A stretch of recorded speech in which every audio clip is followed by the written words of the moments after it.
Hey, I'm Nikki from Purely Chickens. I do TikTok, Instagram, and YouTube under the name Purely Chickens. Today I'm going to be doing a coop tour because you guys always ask for a complete coop tour with lots of details, so here we go. By the way, today's video is sponsored by Eatin' Pet and Pasture. I'm going to tag them down below.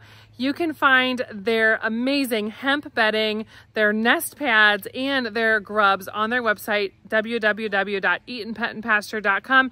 Use my code PurelyChicken so you can save. I love them. I'll share more about them as I come across them in my coop. Okay, we're going to start on the outside of the coop. I'm going to go around the whole perimeter, share as many details as I can, and then we'll come back in and do the run and inside the coop as well. Here you can see I have a shed as my coop. It's an 8x8 shed. And then my run is about 500 square feet. It's an L shape. It goes behind the coop. So I'll show you the inside here in a second. This is my wisteria plant. I love this thing. It's not edible for chickens, but my chickens tend to leave it alone completely. Here we have a little owl for some hawk protection. He seems to work. I'm not really sure. The wisteria plant goes on a trellis and it goes up over the roof. It does not go inside the run. My chickens don't spend a lot of time out here in the front. I'll show you why in a second. They've got a huge fenced-in area. So the wisteria plant does not seem to be a problem for us, but take my advice. Maybe plant something different if it makes you worried. All right, out here on the outside of my coop, you can see we have something called hardware cloth. Some people call it some other things, but here in Ohio, we call it hardware cloth. This is a 1/4-inch hardware cloth. It's really, really great at keeping out possums and raccoons and fox and things like that. So really protective, different than chicken wire. Chicken wire can be ripped open. So here you can see that the water has washed away where our downspout is missing and the gutter just kind of splashes down here. And we have our hardware cloth skirted out on the bottom. It goes around the whole perimeter of the run like that. That way if something were to try to dig underneath the run, it would hit the hardware cloth and not be able to go anywhere. All right, this is the fenced-in area I was talking about. So my run opens up into this area that's about 50 by 100 square foot. No, I said that wrong. 50 by 100 foot.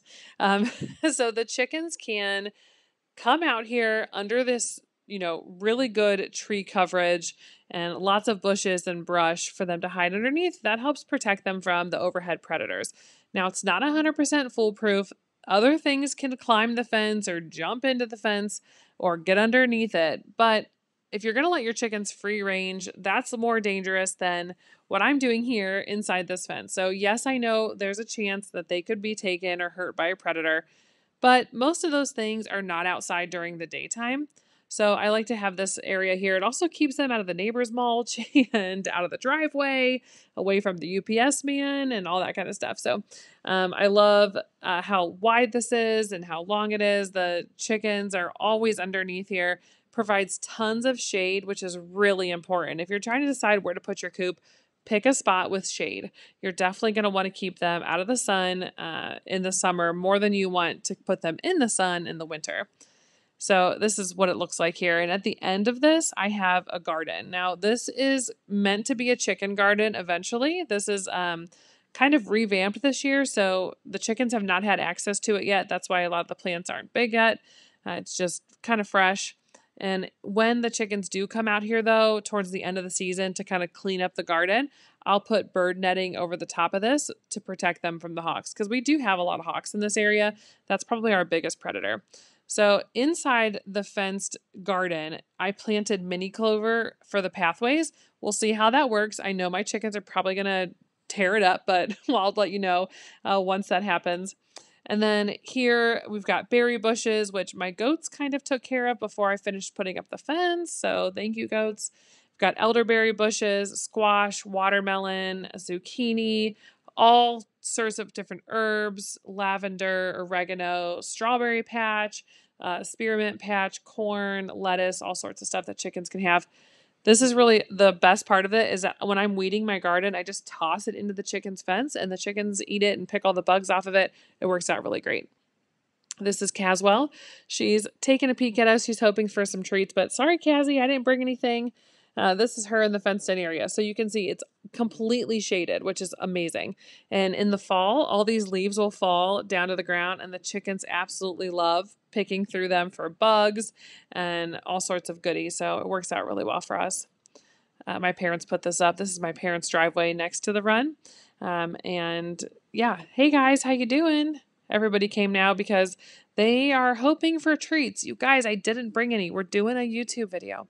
All right, you can see I have a piece of wood here. That's because the chickens have figured out how to get underneath that fence.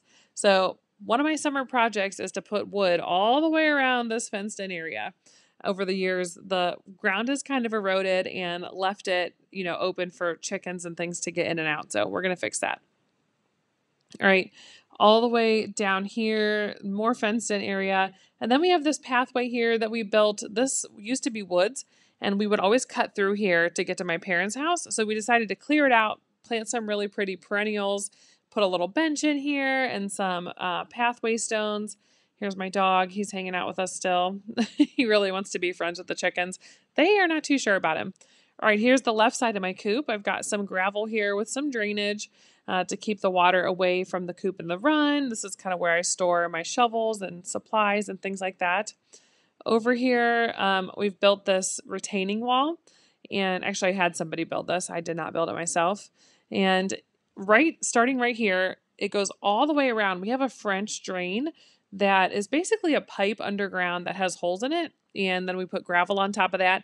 And when it rains, the French drain collects the water and reroutes it away from the coop and the run. So this French drain comes out right here at the bottom of this bush. And then there's another one. You can kind of see the gravel path right there in front of the run. And that is where the water gets routed. So nothing gets in our run, especially during those heavy rains. We have our coop is at the bottom of a hill. So we definitely want to pull the water away from it because a dry coop is a better coop, believe me. All right, down here, we've got some really, my dad and I kind of built a little pipeway down here with some really thick rubber and gravel over top, and it's on an angle. So when the water hits, it goes down away from the run. Here's some spearmint, ladies. Nope, nobody wants it today. That's okay.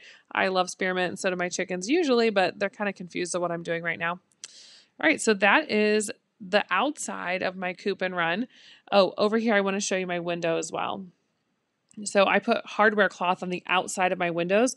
That way, when I open them up on the inside, nothing can get in because I like to leave my windows open as often as I possibly can. Obviously, in the dead of winter, we don't leave it open, but every other season we do. And you can see we've got screws and washers holding this in place. All right, so I also want to show you this too. On the outside of my coop, I've got some solar panels. So I love solar energy to keep my coop running. So this one here controls a light on the inside of the coop. I can just switch it on whenever I need to be in there at night. If I'm checking on a chicken or collecting eggs or whatever, this one here comes on. It's a floodlight. So if a predator or anybody were to walk up to the door, it flicks on. And then the other one is for a solar camera that I use to check my phone, check my chickens at night. Up there, you can see a ridge vent. I'm going to talk about that when we go inside the coop, so pay attention to that. All right, let's go into the run. So the run is covered with a metal roof. I love that we did that. It keeps it nice and dry. It gives chickens access to the run during all seasons and all kinds of weather. And it doesn't get wet. It doesn't get muddy. My eggs stay really clean, I promise you. Over here we have the feeders. This is my youngest member of the flock. Oh wait, I do have babies on the inside, but the youngest member who's been integrated into the flock, I guess. All right, so this is the run. It's got sand on the floor, and I'll definitely talk about that sand here in a minute. And around the corner, lots more space, places to roost, more feeders. And you can see like all of the material that we use to build the run is stuff my dad has saved from his construction business. And my dad has been saving this stuff for decades, and digging through his barn for supplies has been great. He had all this metal roofing laying around, all of these boards and posts and everything. I think the only thing I bought was like bags of cement to put the posts in place and the hardware cloth. My dad had literally everything else. So shout out to the Purely Chickens dad because he's awesome. All right, so over here I've got the treadle feeder, that one there. The chickens have to stand on it to get the food. It's awesome. It keeps rodents and everything else away. Here we have a container of grit and then another one with oyster shells, which needs filled up. It's almost empty. That's for calcium for the chickens. So those are nice and handy. Over here, I've got the broody jail, and here's Fudge. Hey, Fudge, we know you're not a good mom, so you have to go in broody jail because you cannot have any babies. You already poked out the eye of a couple. All right, over here we've got removable roost. I used joist hangers. I got these at the hardware store, and it allows me to take these roosts out into the yard and power wash them when they're dirty. Hi, Cece. Cece loves the camera. She absolutely loves the camera. She always does that. I've got a huge branch. Actually, I have a couple branches in here for them to climb on. It's really great to add square footage to your run just by adding some roosts because the chickens can get up higher, so it gives them more space to hang out. So that's a nice little tip. If you've got a run that you think is too small, add some roosting bars high up in the air. It allows those younger chickens to get away. All right, hardware cloth secured on the inside, screws and washers as well. All right, and that is pretty much the run. Here's some more hardware cloth here. Yeah, so definitely very secure. Nothing's ever gotten in except for one raccoon, and that was because I left the main door open and kind of forgot about it until after dark. All right, these are called gravity feeders. I like these because they can fit, the bigger one fits an entire 50-pound bag of feed. The other one's a 35-pound feeder. So I like this if you're going to grab one, get the bigger one because you just dump a whole bag of feed in there and then, go on vacation and the chickens are fine. And then here's my waterers. I use the Coop waterers. The one on the right has the cups, which I definitely have to have for my crossbeak chicken because she can't get water out of the one with the little spouts on it. But I have both, and the chickens use both of them. This one can be heated, so in the winter, I have them trained to use this. So in the winter, I can drop a heater down in there, and it doesn't freeze. And then here's more of the roof line. Here you can see a cord. I don't use that during the summer months, but in the winter, I will run an extension cord to that, and it goes through the little hole up there and into my coop, and I use it to hook up my sweeter heaters. And those are just like a really safe form of heat to kind of take the chill off the chickens. Hey, Mike, how you doing, buddy? This is my resident rooster. He's a big boy. He's a great rooster, though. All right, so let's talk about this sand. So I use coarse grit. You definitely want coarse grit. If you're going to do sand in the run, you do not want to use play sand or something that's all one fine texture. This has little pebbles in it. If you pick it up in your hand and sift it, you can see the little pebbles. And I use sand in the run because it keeps the chicken's feet really clean. It's super easy to pull poop and stuff out of it. So right now you see me raking it. I'll do this like once a week, unless it's really bad fly season, then I'll come out here daily. And I just pull everything into a pile, and then I use my sifting shovel to pull out all the debris, and then I'll just throw that into the compost. Right now you see a lot of mulch and stuff, but usually it's, poop that the chickens are dropping, and it keeps the coop really clean. I love that we did sand in there. I'll never regret that. All right, here we're going to go inside the coop. All right, so this is just a shed. It was an 8x8 shed that I had a shed company build. There you can see the roof ridge vent in the very top. I had them add that before they put the roof on.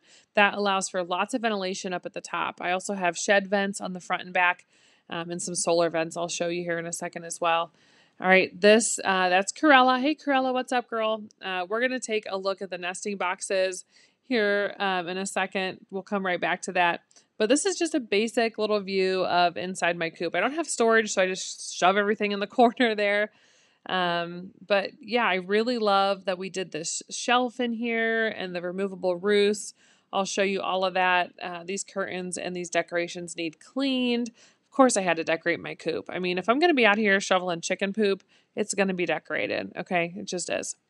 All right, so this is the nest box setup that we have. These are from Duncan Family Farms, I believe. I put these magnetic curtains on here, curtain rods, and I sewed the curtains myself to kind of fit. Look at me being all handy. And then the chickens just lay the eggs in there. The curtains help so there's less egg eating. The chickens like the privacy of it. So if you have new layers, they tend to find the dark, quiet places to lay eggs. So the curtains help with that. And we don't want the chickens coming out the door. So I'm going to use this nest box with a chicken in it to block them from coming in. These nest boxes are from Duncan Family Farms. They're roll-away nest boxes. You can DIY your own if you want to. I just purchased these, and they work really well if you have a chicken who is an egg eater because the eggs roll away into that compartment. Now, my eggs are not doing that right now because I do have nest pads in here. I do not have any egg eaters in my bunch right now, which is surprising with 30 chickens, but I love these nest pads from Eaton Pet and Pasture. You can see that one's not flat anymore because the chickens have rearranged it and they love that they can do that.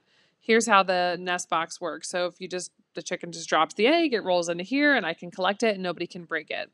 And they don't break when they roll down there, surprisingly enough. But I don't have any egg eaters right now, so I've got these nest pads set up because the chickens really like them. They like to arrange them how they want to, and it encourages them, especially my new layers, to get in there and lay eggs. Here I have some storage, got some extra ones up there along with some tools and soap and things like that that I use. And that's it. That's pretty much it. Down here we got my favorite egg from my golden cuckoo Moran. She lays these speckled brown eggs. Usually they're darker, but she was broody for a couple weeks and now she's not, so they're a little bit lighter as she's getting back into it. And then down here I've got bins I found at Lowe's as nest boxes, so you can, do real cheap nest boxes. They don't have to be anything fancy. Okay, over here is what we call the shit shelf. And this shelf collects the shit, basically. The chickens sit on the roost at night. And, oh, by the way, that does not work. It's broken. It's not 100 degrees in here. I use that little one, which I'll link down below for you to check on my phone what the temperature and the humidity is in the coop. All right, so let's go around one more time. Oh, right here, this is my solar fan. So it's run on solar power and it pulls hot air from the top of the coop and it blows it out the front or the back. I've got two. All right, so let's clean this shelf off. This is just a cheap dustpan I got at the Dollar Tree. And I basically come out here in the morning, I scrape off any droppings, put it in the compost. That's all I do. Takes me about 30 seconds to clean this shelf. It's covered with like a cheap roll of, I don't know, linoleum floor, I think it is, and just kind of stapled it down onto the plywood that we built. And it works really well. It's very quick. I've got something called First Saturday Lime on the shelf right now. And I just do like a light sprinkle and then it helps make sure nothing sticks. It absorbs moisture, it absorbs odor, and it helps prevent any bugs. It kind of deters any bugs from coming around. So it's great for preventing mites and flies and all that kind of stuff. So that's what I'm using right now. I'm experimenting with different substances. I'll let you know if I find anything better. But I do have a code for the First Saturday Lime. I put that stuff all over my coop. Like it's in my run, it's in my coop, it's around the perimeter of my run, and it really does help prevent bugs like mites and lice from getting your chickens. Here's what it looks like. It's just like a light powder. It's different than barn lime. It's not barn lime. And it's different than diatomaceous earth. It's safer than both of those, and it works better too. So that's what it looks like. That's my shelf. And now, a quick 30-second scraping and there's no poop in my coop. Not on the floor because the chickens don't sleep there. And it stays really clean. Okay, just like really clean. All right, let's look at the roosting bars and that whole setup. You'll notice I have feed bags on the back of the wall. That's because I put my roosting bars too close to the wall. Mine are 12 inches away. I suggest going like 16 inches because the chickens will shoot poop on that wall. So those aren't feed bags. Those are bedding bags. Those help keep the place clean. All right, removable roosting bars. That's a must. I just use those same joist hangers and it lets me take those out into the yard. I use a power washer and scrub them clean. Underneath here, I'm going to show you what it looks like underneath in case you're handy and you're trying to build a shelf yourself. We just kind of made a leg out in front and then braced it on the wall with 2x4s and put a piece of plywood on the top of it. And hopefully that's helpful. Really not, and everybody always asks me for plans for that, and my dad and I just kind of eyeballed it. So, all right. Right now I'm using this space underneath as a maternity ward. This is Corella. She's got 4 chicks with her right now. And I put these little doors on the front made out of chicken wire. It prevents the other chickens from bothering her while she's getting used to her chicks. And eventually I'll open those up and let her go out with the flock. I usually do that at about a week old. So she's about ready to join the flock. When I don't have a chicken under there, I use it as storage. All right, this is the bedding I was telling you guys about from Eaton Pet and Pasture. It's hemp bedding.